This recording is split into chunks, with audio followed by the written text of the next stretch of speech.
전남에서 첫 코로나19 사망자가 발생했습니다. 순천에 거주하는 80대 남성은 지난 26일 오후 조선대학교 병원에서 입원 치료를 받다 숨졌습니다. 코로나19 확산 우려로 이번 추석 성묘 방법이 바뀌고 있습니다. 지자체가 운영하는 추모 공원을 중심으로 미리 성묘하기와 온라인 성묘가 권장되고 있습니다. 지난 주말 건조한 날씨 때문에 크고 작은 화재가 잇따랐습니다. 북한군에게 피살된 것으로 알려진 공무원이 탄 어업 지도선은 사고 발생 6일 만에 목포로 복귀했습니다. 해남 소방서 완도 119 안전센터에서 근무하는 대원 모두가 하트세이버 인증을 받아 화제가 되고 있습니다. 완도 119 안전센터는 올해에만 6명의 귀중한 생명을 살렸습니다.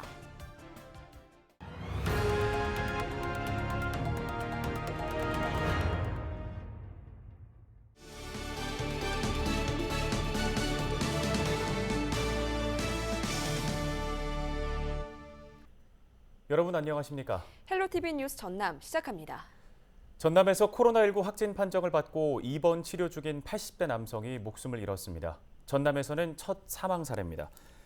순천에 거주하는 80대 남성으로 전남 121번 확진자인데요. 지난 26일 오후 조선대학교 병원에서 입원 치료를 받던 중 숨을 거두었습니다. 이 남성은 서울 지역 확진자와 접촉한 뒤 진단검사를 받아 지난 8월 28일 감염이 확인됐습니다. 당시 고령인데다 당뇨와 고혈압 등 기저질환이 있어 전문병원에서 치료를 받아왔는데 지난 22일부터 병세가 악화돼 결국 사망했습니다. 코로나19 확산 우려로 인해 추석 명절 성묘 방법이 변화하고 있습니다. 지자체가 운영하는 추모 공원을 중심으로 미리 성묘와 온라인 성묘가 권장되고 있는데요. 방역당국이 추석 고향 방문 자제를 요청한 상황에서 전국의 봉안시설도 사회적 거리 두기 2단계가 적용됩니다. 서경 기자가 취재했습니다. 순천시가 운영하는 추모공원입니다. 추석 연휴를 앞두고 성묘객들의 발길이 서둘러 이어지고 있습니다.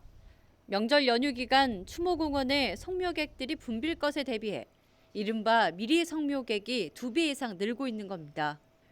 지자체도 미리 성묘나 온라인 성묘를 권장하면서 추석 연휴 기간 봉안당 방문객은 3분의 1 가까이 줄어들 전망입니다. 이제 추석 때는 아무래도 지금 코로나 그 영향으로 인해서 많이 이렇게 좀 길도 막힐 것 같고 그래서 저희는 미리 이렇게 오긴 왔는데 올 추석에는 좀 다들 고향 방문을 자제했으면 하는 그런 게 많이 있더라고요. 이제 뭐 저 같아도 솔직히 뭐 코로나가 안 걸렸지만 이제 좀 고향 방문 자제하려고 좀 하는 부분이고. 추석 연휴 기간 동안 추모공원 방문자는 반드시 사전 예약이 필수입니다. 사전 예약을 통해서 실내 봉안당에 50명씩 출입하도록 관리되기 때문입니다. 추모 시간도 10분 내외로 단축시켰고 재래는 전면 금지됐습니다. 성묘할 때 꽃이나 음료 등 음식물 반입도 할 수 없습니다.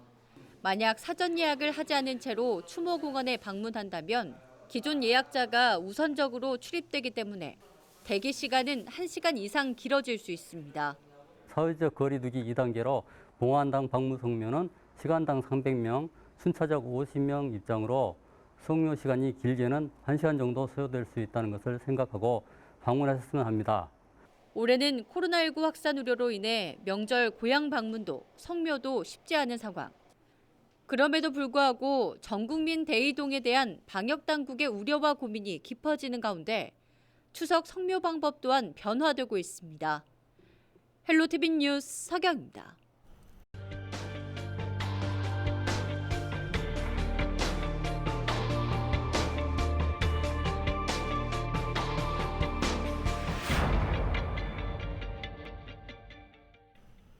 지난 주말 전남에서는 건조한 날씨 때문에 곳곳에서 크고 작은 화재가 잇따랐습니다. 북한군에게 피살된 공무원이 탔던 어업 지도선도 사고가 발생한 지 6일 만에 목포로 복귀했습니다. 주말 사건 사고 소식 고정민 기자입니다. 전남 곡성의 한 야산에서 연기가 피어오릅니다. 26일 낮 1시 40분쯤 담뱃불로 추정되는 산불이 발생한 겁니다. 산림당국이 헬기를 동원해 신속하게 진화에 나선 결과 피해 면적은 600제곱미터에 그쳤습니다. 요수 국동항 일대에 새까만 연기가 치솟습니다. 27일 아침 10시쯤 야적장에서 불이 난 겁니다. 이 화재로 인명피해는 없었지만 매캐한 연기 때문에 인근 주민들이 불편을 겪었습니다. 소방당국은 선박 폐 자재에 불이 옮겨 붙은 것으로 보고 정확한 화재 원인을 조사하고 있습니다. 쓰레기들이 많이 모여져 있는 곳에서 불나서 불이 다 타버려서 어떤 게 원인인지는 계속 조사 중에 있습니다. 어업 지도선 한 척이 부두에 접안합니다. 북한군에게 피살된 공무원이 연평도 해상에서 실종되기 직전까지 타고 있던 무궁화 10호입니다. 지도선은 피살된 공무원을 제외한 동료 15명과 함께 목포에서 출항한 지 11일 만에 쓸쓸히 복귀했습니다. 무궁화 10호는 피격 사건 때문에 조사를 거친 뒤 출항 일정이 정해질 것으로 보입니다. CCTV하고 GPS 프로터가 있어요. 그다음에 사무실에 쓰는 PC, 디지털 포렌식을 이제 하는 중이. 27일 아침 7시쯤 해남 황산에선 화물차와 이륜차가 충돌해 60대 남성이 숨졌습니다. 헬로티비 뉴스 고정민입니다.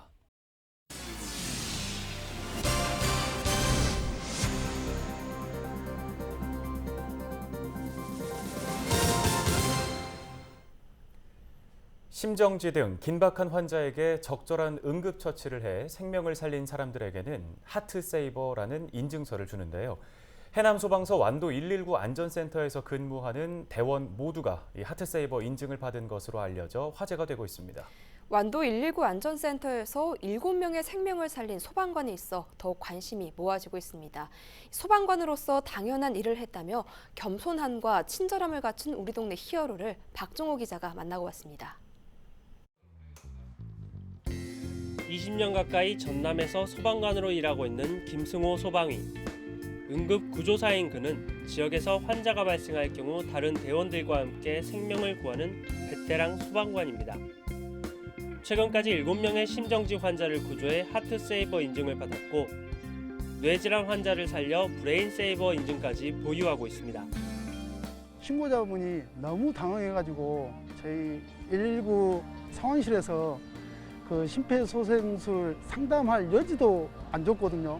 그래서 저희들이 막상 가보니까 그냥 단순히 쓰러져 있다는 상황만 보고 갔었는데 아파트 현관까지 가보니까는 목격자가 CPR을 하고 있더라고요. 하트세이버는 심정지나 호흡정지로 죽음의 위험에 놓인 환자를 심폐소생술이나 자동 심장 충격기를 이용해 적절한 응급처치로 생명을 구한 사람에게 주는 인증서입니다. 해남소방서 완도 119 안전센터는 대원 모두가 하트세이버입니다. 구급 대원 등 17명이 모두 귀중한 생명을 구한 경험이 있습니다. 그분이 이제 하트세이버를 받으면 인증서라는 거를 소방서에서 나눠주는데 그분께서 저희가 인증서를 받을 때 오셔가지고 막 감사하다고 말씀도 해주면서 덕분에 제2의 인생을 살 수 있게 되었다고 많이 감사함을 표현했던 게 많이 기억에 남습니다. 김승호 소방관은 심정지 환자가 발생할 경우 응급처치가 가장 중요하다며 생명을 구하기 위해 적극적인 조치가 필요하다고 강조했습니다. 심정지 환자가 발생했을 때 현장에서 아무런 조치를 하지 않으면 4분에서 5분 이내에 뇌 손상이 발생합니다. 그래서 최초의 목격자 역할이 중요한데요.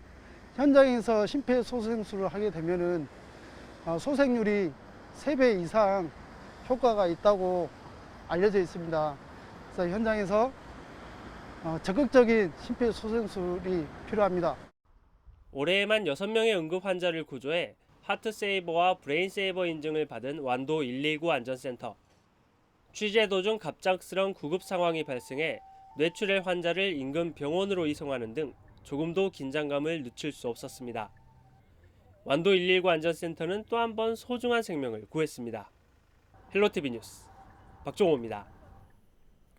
다음 소식입니다. 전라남도 학교 비정규직 연대회의가 초등 돌봄 교실의 지자체 이관 중단 촉구 등과 관련해 총파업에 나선다고 밝혔습니다.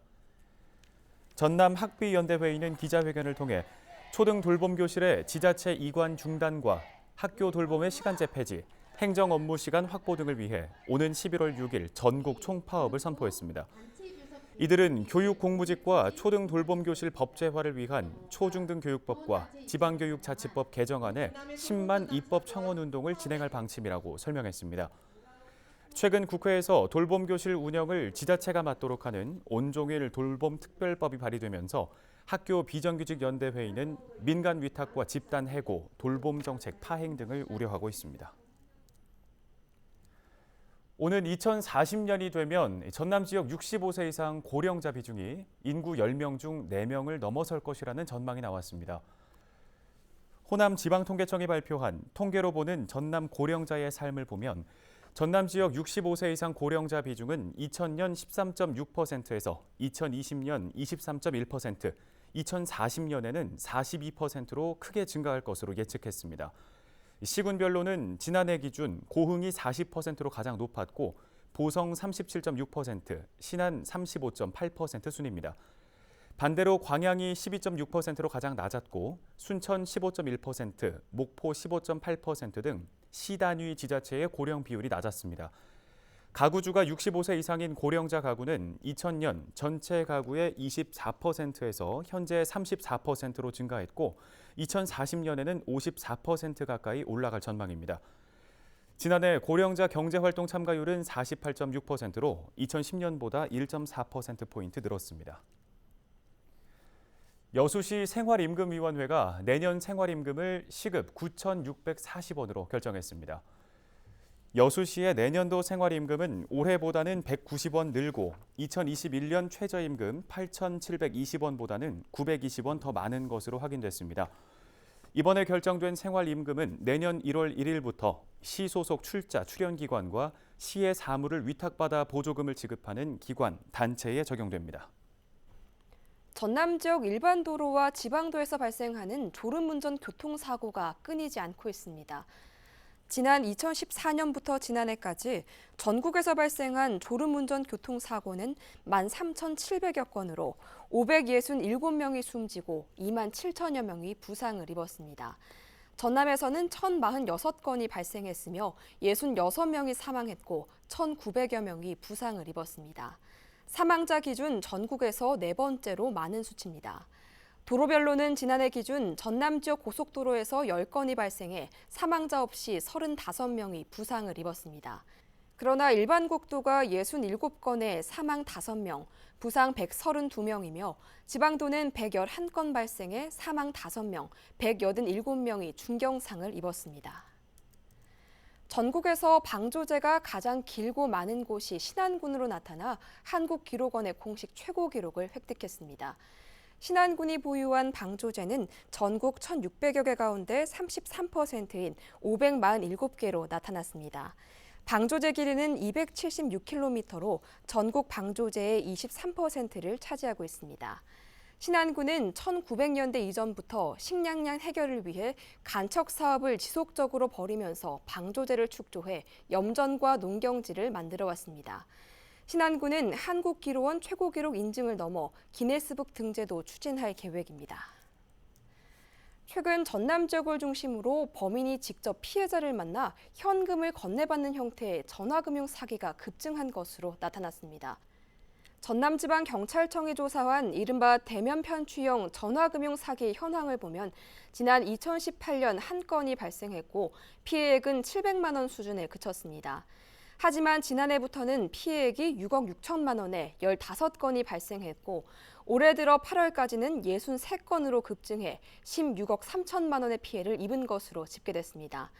이들은 주로 금융이나 수사기관을 사칭하면서 대출을 받으려면 기존 대출금을 갚아야 한다며 약속된 장소에서 현금을 받거나 특정 장소에 보관을 유도하는 수법을 쓰고 있습니다. 강진 월출산 무의사에서 3년째 수륙대제가 진행됐습니다. 코로나19로 참석 인원을 줄여 진행된 이번 행사는 나라와 국민의 안녕을 기원하며 펼쳐졌는데요. 무의사 수륙대제는 법오 주지 스님의 노력으로 세종 때부터 행사를 진행했다는 역사적 근거를 찾아 지난 2018년부터 진행되고 있습니다. 강진 무의사는 국보 13호인 극락보전 등 7개의 문화재를 가지고 있습니다. 민관 산학 협력 사업을 통해 증강현실을 활용한 원격 협진 기술이 개발될 전망입니다.